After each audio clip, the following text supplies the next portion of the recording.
Hello, welcome back to my channel focus and flow PSC. ഏഴാം ക്ലാസ്സിലെ basic സയൻസിലെ രണ്ടാമത്തെ ചാപ്റ്ററാണ് നമ്മളിന്ന് പഠിക്കാൻ പോകുന്നത്. ആസിഡുകളും ബേസുകളും. PSC പോയിന്റ് ഓഫ് വ്യൂവിൽ എന്തൊക്കെയാണ് നമുക്ക് ഈ ചാപ്റ്ററിൽ നോക്കാനുള്ളതെന്ന് നോക്കാം. ആസിഡിന്റെയും ബേസിന്റെയും സ്വഭാവം, ഭക്ഷ്യവസ്തുക്കളിലെ ആസിഡ്സ് എങ്ങനെയാണ് തിരിച്ചറിയാൻ കഴിയുന്നത്, ഇതൊക്കെയാണ് നമുക്ക് ഈ ചാപ്റ്ററിൽ പഠിക്കാനുള്ളത്. PSC റിപ്പീറ്റ് ചെയ്ത് ചോദിച്ച ഒരുപാട് പോയിന്റ്സ് ഈ ചാപ്റ്ററിലുണ്ട്. അപ്പോൾ നമുക്ക് ക്ലാസ്സിലേക്ക് കിടക്കാം. ആദ്യം തന്നെ ഒരു എക്സ്പെരിമെന്റ് ആണ്. നമ്മളൊരു ബീക്കറിൽ കുറച്ച് സബ്സ്റ്റൻസുകൾ എടുക്കുന്നുണ്ട്. വിനാഗിരി, പുളിവെള്ളം, ഉപ്പുലായനി, ചാരം കലക്കിയ വെള്ളം, അങ്ങനെ കുറച്ച് സാധനങ്ങൾ എടുക്കുന്നുണ്ട്. അതിലേക്ക് പതിമുഖ വെള്ളം നമ്മൾ ഒഴിക്കുകയാണ്. അപ്പോൾ അതിന് കളർ ചേഞ്ച് കാണിക്കും. അതിനനുസരിച്ച് നമുക്ക് ആസിഡാണോ ബേസ് ആണോ എന്ന് കണ്ടുപിടിക്കാൻ പറ്റും. ഈ പതിമുഖ വെള്ളം എന്ന് പറഞ്ഞാൽ അതൊരു ഇൻഡിക്കേറ്റർ ആണ്, ഒരു സൂചകമാണ്. അത് ആസിഡിൽ അത് മഞ്ഞ നിറമാകുന്നു. അപ്പൊ അത് നമുക്ക് ആസിഡ് കണ്ടെത്താൻ സഹായിക്കുന്ന ഒരു ഇൻഡിക്കേറ്റർ ആണ് പതിമുഖം. അത് ഇമ്പോർട്ടന്റ് പോയിന്റ് ആണ്, അത് ചോദിക്കാവുന്ന ചോദ്യമാണ്. അപ്പൊ നാരങ്ങാനീര് ആസിഡാണ്, സോപ്പ് വെള്ളം ബേസ് ആണ്, ചാരവെള്ളം ബേസ് ആണ്, തെരിഞ്ഞ അപ്പക്കാരലായനി ബേസ് ആണ്, ചുണ്ണാമ്പ് വെള്ളം ബേസ് ആണ്, പുളിവെള്ളം ആസിഡാണ്. പതിമുഖ വെള്ളത്തിന്റെ നിറം മഞ്ഞയാക്കിയ പദാർത്ഥങ്ങൾക്ക് രുചിയിൽ എന്തെങ്കിലും പൊതുസ്വഭാവം ഉണ്ടോ എന്നാണ് ചോദിച്ചിട്ടുള്ളത്. അപ്പോൾ പതിമുഖ വെള്ളം മഞ്ഞയാക്കിയത് ആസിഡുകളെയാണ്. ആസിഡുകൾക്ക് പുളിരുചിയാണ് ഉള്ളത്. ആസിഡുകൾ അടങ്ങിയിട്ടുള്ളത് കൊണ്ടാണ് അവയ്ക്ക് പുളിരുചിയുള്ളത്. അത് ഇമ്പോർട്ടന്റ് പോയിന്റ് ആണ്. ആസിഡിന്റെ രുചി പുളിരുചിയാണ്, അത് ചോദിക്കുന്ന ചോദ്യമാണ്. അതുപോലെ തന്നെ സോപ്പ് വെള്ളം എന്താണ്? സോപ്പ് വെള്ളം ബേസ് ആണ്, നാരങ്ങാനീര് ആസിഡാണ്, ചാരവെള്ളം ബേസ് ആണ്, അപ്പക്കാരലായനി ബേസ് ആണ്, ചുണ്ണാമ്പ് വെള്ളം ബേസ് ആണ്, പുളിവെള്ളം ആസിഡാണ്. ഇതെല്ലാം റിപ്പീറ്റ് ആയിട്ട് ചോദിക്കുന്ന ചോദ്യങ്ങളാണ്. ഇനി ലിറ്റ്മസ് പേപ്പർ ആസിഡുകളെയും ബേസുകളെയും കണ്ടെത്താൻ സഹായിക്കുന്ന ഒരു ഇൻഡിക്കേറ്റർ ആണ്. ഇത് മരങ്ങളിലും പാറകളിലും പറ്റിപ്പിടിച്ചിരിക്കുന്ന ലൈക്കണുകളിൽ നിന്നാണ് ഇവര് ലിറ്റ്മസ് പേപ്പർ ഉണ്ടാക്കിയിട്ടുള്ളത്. അപ്പോൾ ഈ ലിറ്റ്മസ് പേപ്പർ ഉപയോഗിച്ച് നമുക്ക് എന്ത് ചെയ്യാൻ പറ്റും? ആസിഡിനെയും ബേസിനെയും കണ്ടെത്താൻ പറ്റും.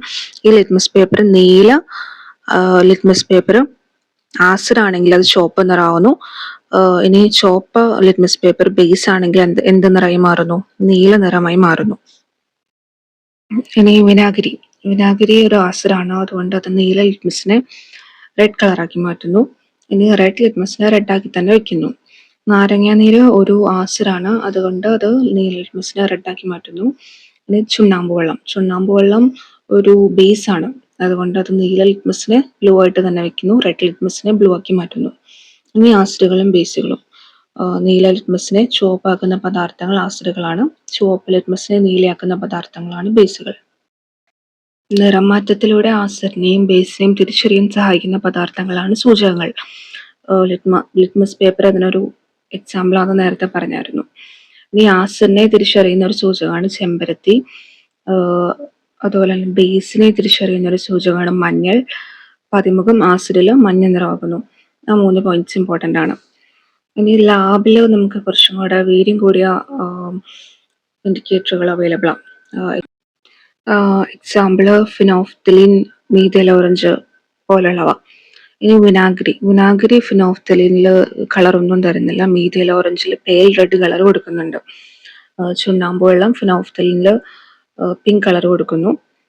അത് മീഥൈൽ ഓറഞ്ചിൽ പേൽ യെല്ലോ കളറാണ് കൊടുക്കുന്നത്. നാരങ്ങാനീര് ഫിനോഫ്തലീനിൽ കളറില്ല, അതുപോലെ തന്നെ മീഥൈൽ ഓറഞ്ചിൽ പേൽ റെഡ് കളറാണ്. സോപ്പ് വെള്ളം ഫിനോഫ്തലീനിൽ പിങ്ക് കളറാണ്. അപ്പക്കാരലായനി പിങ്ക് കളറാണ് ഫിനോഫ്തലീൻ.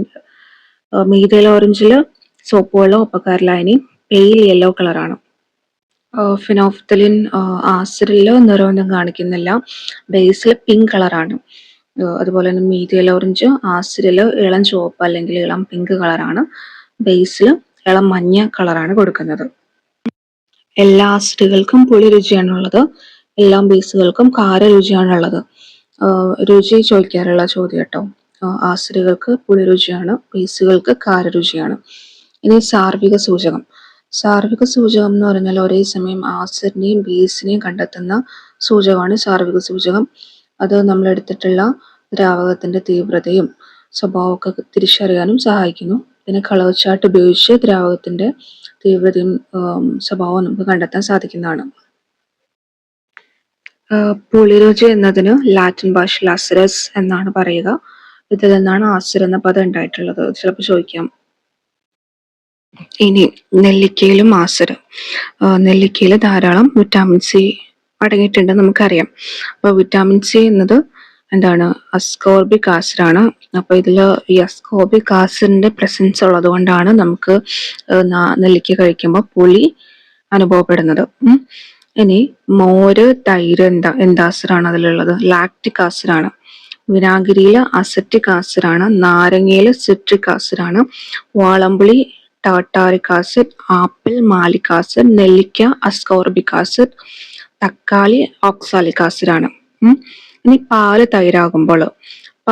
തൈരാകുമ്പോ അതിനെങ്ങനെ പുളി രുചി കിട്ടുന്നതെന്ന് അറിയാമോ?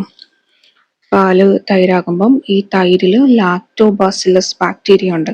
അപ്പൊ ഇത് പാലിൽ നിന്ന് പോഷണം നടത്തുന്നതിന്റെ ഫലമായി ലാക്റ്റിക് ആസിഡ് ഉണ്ടാവുന്നു. അതുകൊണ്ടാണ് തൈരിന് പുളി രുചി നൽകുന്നത്. ഇത് ഇമ്പോർട്ടന്റ് ആണ്. ഇനി കുറച്ച് ആസിഡുകൾ അറിഞ്ഞിരിക്കണം, ബേസുകൾ അറിഞ്ഞിരിക്കണം. അത് എക്സാമിന് ചോദിക്കാനുള്ളതാണ്. അപ്പൊ ആസിഡുകൾ ഏതൊക്കെയാ? Hydrochloric acid, nitric acid, sulphuric acid, acetic acid.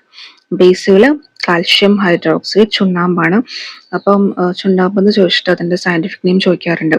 അതുപോലെ തന്നെ കാസ്റ്റിക് സോഡ ചോദിച്ചിട്ട് അതിന്റെ സയന്റിഫിക് നെയിം ചോദിക്കാറുണ്ട്. കാസ്റ്റിക് പൊട്ടാഷ് ചോദിച്ചിട്ട് അതിന്റെ സയന്റിഫിക് നെയിം ചോദിക്കാറുണ്ട്. അതുകൊണ്ട് അത് ഇമ്പോർട്ടന്റ് ആണ്.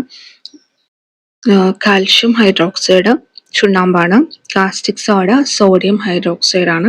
കാസ്റ്റിക് പൊട്ടാഷ് പൊട്ടാസ്യം ഹൈഡ്രോക്സൈഡ് ആണ്. ഇത് മൂന്നും ബേസുകളാണ്. ഇനി ആസിഡ് കൈകാര്യം ചെയ്യുമ്പോൾ എന്തൊക്കെ പ്രിക്വേഷൻസ് എടുക്കേണ്ടതെന്ന് അറിഞ്ഞിരിക്കണം. അതായത് അത് ശരീരഭാഗങ്ങളിൽ വീഴാണ്ട് നോക്കണം, കൈകൊണ്ട് തൊടരുത്, മണത്ത് നോക്കാൻ പാടില്ല, രുചിച്ച് നോക്കരുത്, കുപ്പിയിൽ നിന്ന് എടുക്കുമ്പോൾ ഡ്രോപ്പർ ഉപയോഗിക്കണം, ടെസ്റ്റ് ട്യൂബ് പിടിക്കാൻ ഹോൾഡർ ഉപയോഗിക്കണം. അതൊക്കെ അറിഞ്ഞിരിക്കുക. ഇനി ഉറുമ്പ് കടിക്കുമ്പോൾ ഉറുമ്പിന്റെ ശരീരത്തിൽ ഒരു ആസിഡ് അടങ്ങിയിട്ടുണ്ട്. അത് ഏതാണെന്ന് അറിയാമോ? Formic acid. അപ്പൊ ഈ ഫോമിക് ആസിഡ് ഉറുമ്പ് കടിക്കുമ്പോൾ ആസിഡ് നമ്മുടെ ശരീരത്തിൽ പ്രവേശിക്കുന്നു. അത് നമ്മുടെ ശരീരത്തിലെ സെൽസുമായിട്ട് പ്രവർത്തിച്ചിട്ടാണ് നമുക്ക് വേദന ഉണ്ടാക്കുന്നത്. ഇനി നോക്കിക്കേ, നമ്മുടെ ആമാശയത്തിനുള്ളില് നമ്മുടെ ദഹനത്തിന് സഹായിക്കുന്ന ഒരു ആസിഡാണ് ഹൈഡ്രോക്ലോറിക് ആസിഡ്. അത് PyQ ആണ്. അപ്പോൾ ഈ ഹൈഡ്രോക്ലോറിക് ആസിഡ് ചിലരിൽ വളരെ കൂടുതലായിട്ട് ഉൽപ്പാദിപ്പിക്കുന്നു. അതിന്റെ ഫലമായിട്ട് നമുക്ക് അസിഡിറ്റി ഉണ്ടാവുന്നു.